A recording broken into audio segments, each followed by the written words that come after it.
Good morning, everybody. So now that I got my cup of coffee, we can get this whole thing started. For the people who have not seen my other videos, I'm converting this 10x17 Harbor Freight garage into a portable paint booth.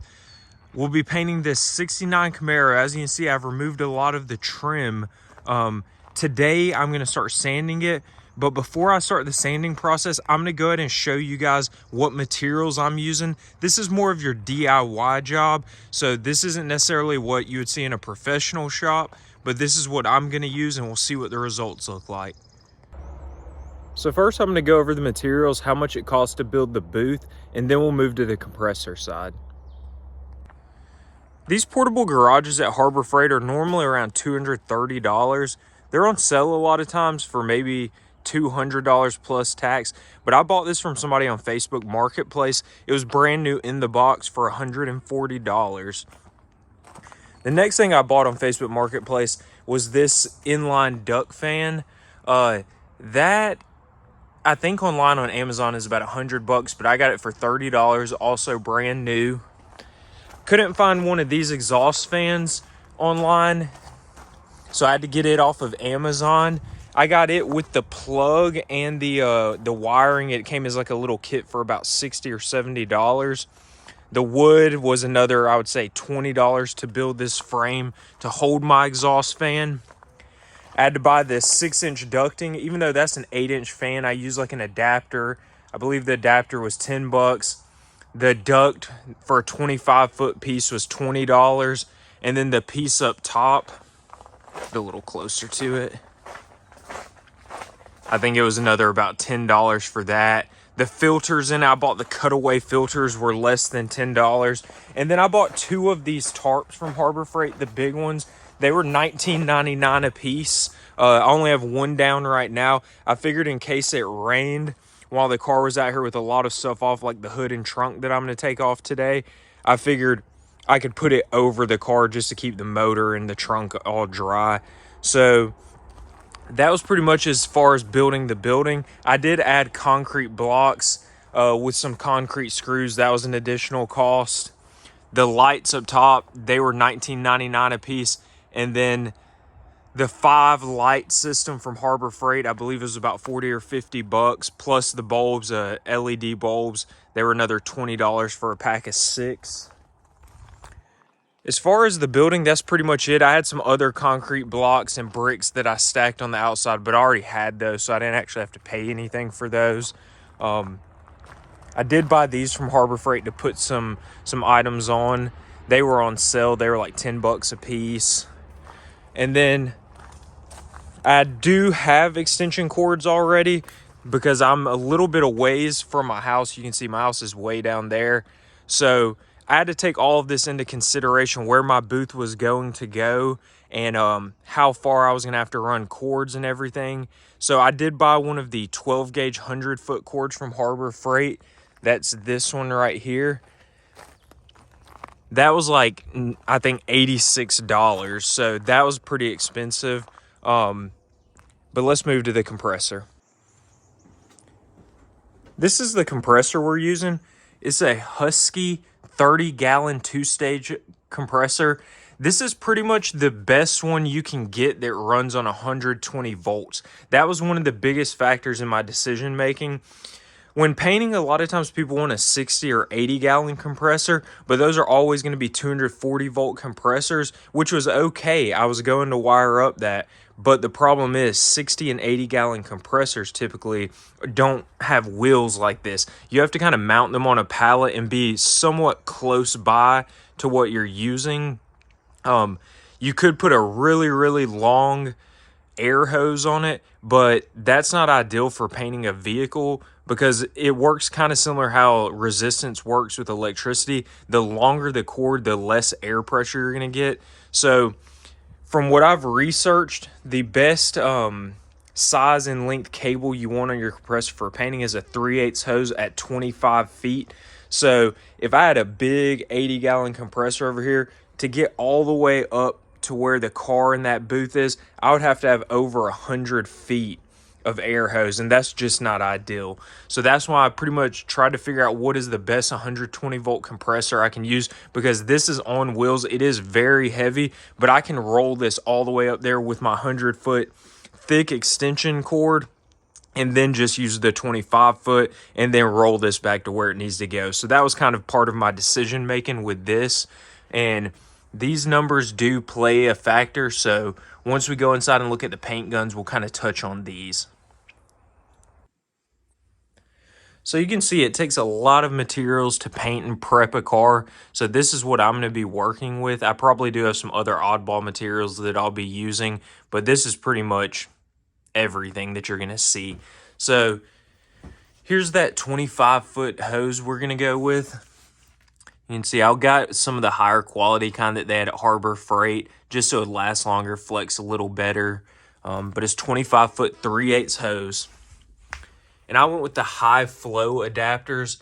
These ones I got off Amazon, but then I got a pack from Harbor Freight as well in case I needed some more. The spray gun I'm going to be using for paint and clear is the Euro Pro. This gun has a really nice finish. It's really lightweight. I like how it feels in your hand. It actually just looks really nice, and I saw some good reviews on it.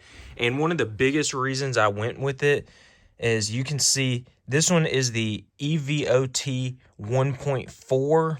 It's a very low overspray, which is good since I don't have a huge exhaust fan system. Lowest air consumption and pressure requirement.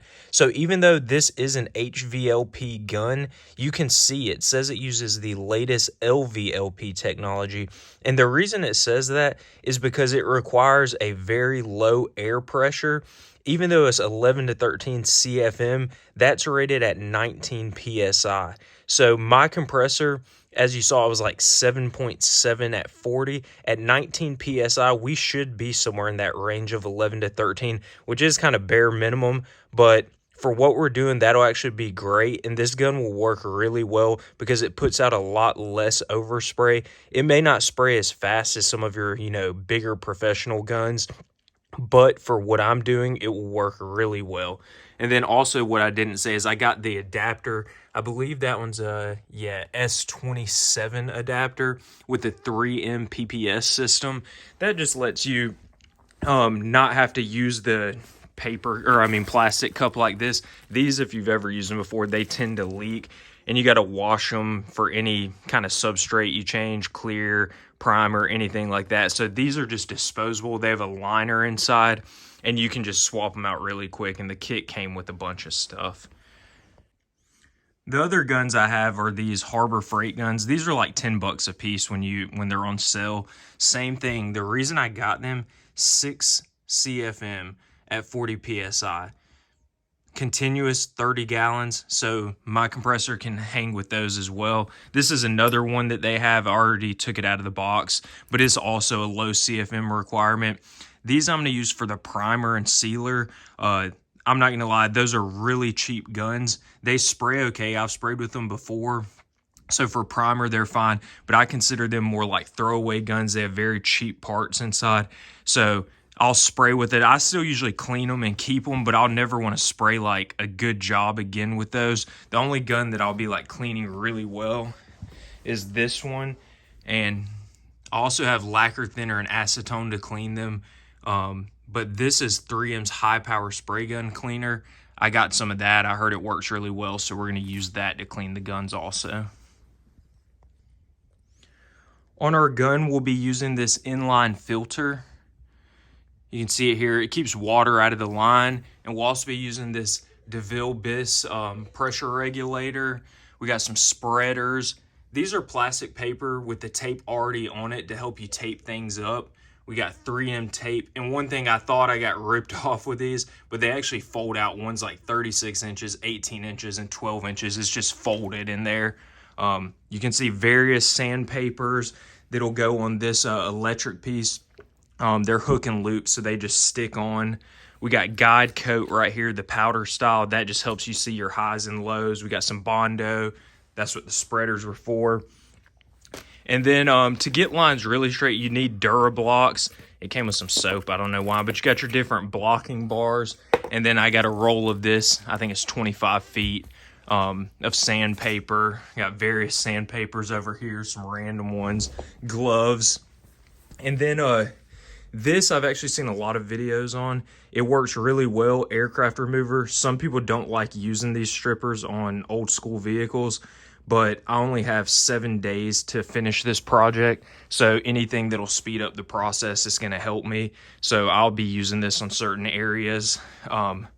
We got the mini sander over here. It'll hook to the air compressor. And then we got a pack of tack cloths as well. That's pretty much all of our materials in here we'll be using. So let's go get started. So you can see our progress. We got the door panels out. About to start here in the trunk first. This is probably one of the worst spots around here. Have to really get down deep in there. There's a lot of rust where that sill was bad. I started to go ahead and try to take off this door by myself. That's why it's kind of hung shut. I took the spring off on the inside, so it doesn't have any tension right now, but I'm still gonna just wait until my buddy comes over to help me with the hood and both doors. I may go ahead and take the trunk off today though, but I'm gonna go ahead and start sanding now. All right, so I probably sound a little weird because I have a respirator on, but this is what I'm using. It's actually working really well. Like this.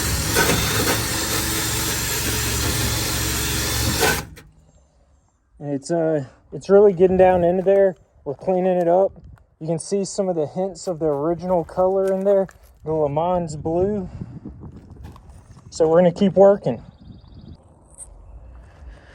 So we started sanding a little bit, but I'm gonna go ahead and start using some aircraft stripper. This stuff is really expensive. I don't know if I said that. It's like $50 for the big container. I got 2 of them, so I should be able to be fine with just 2 of them because I'm going to do a lot of sanding anyways, but this just makes certain things easier. Some people don't like the chemicals, but I want to try it out and we'll see how it works. So it's been about 15 or so minutes with the aircraft stripper on. You can see it starts to bubble up the paint pretty good. And then these scrapers are what I'm using, these plastic ones. And it just kind of scrapes right off, just like that, all the way down to metal. So I'm gonna go ahead and start scraping the rest of it.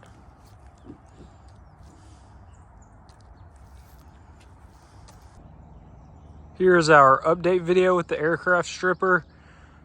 You can see I did just a lot of random spots all over the car. It did strip a lot of the paint pretty good, and I'm still working on it. Would I use it again? No, probably not. I mean, I'm not upset with it because, I mean, it'll save me some time with sanding. It did take off a lot of material, but with the price of it, I could just spend a little extra time sanding it all. So in the future, I probably would not use this aircraft stripper again. If it's something small, maybe, but it is kind of messy. You gotta have a trash can with you like this, and you can see you're constantly scooping it in there, still getting all over the ground. It's just kind of messy, and I wouldn't use it again personally. Man, was that a long day.